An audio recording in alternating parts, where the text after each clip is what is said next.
ana yeroon ulfina kee galchu Siyoon bifamooti dukkana soona jireenya gammachuu kan keessi achiisi ana yeroon ulfina kee galchu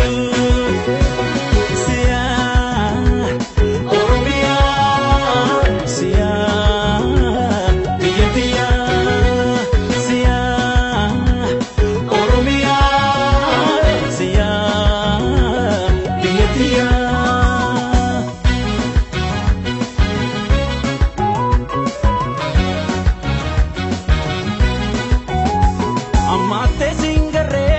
arjoma ke malesa Joke rasi dabe indosi fi malesa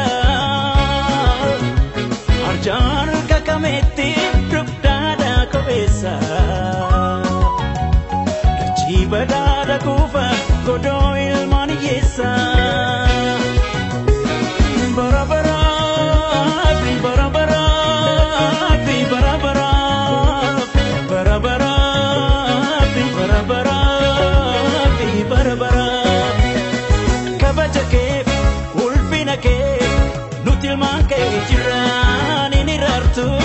Ishenoitu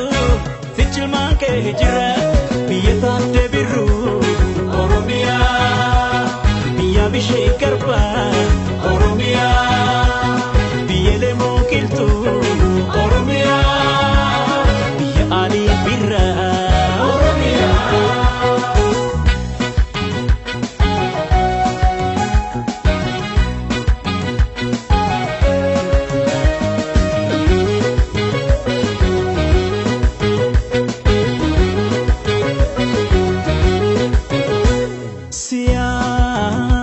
Bifamooti dukkana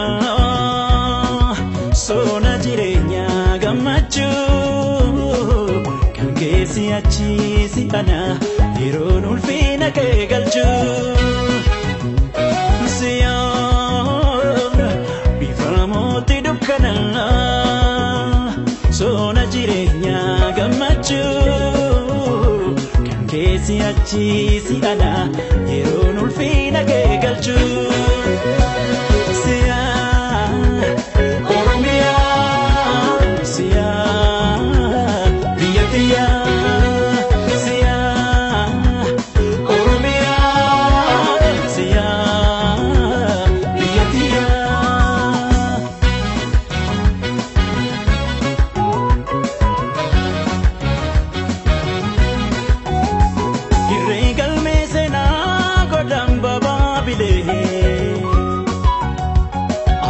Afrikanota wirtu malka burale gadanki gubani samira mulata uji ardile torba biyayu ayota barabara barabara barabara barabara barabara barabara Nutilman ke jiran ini rartu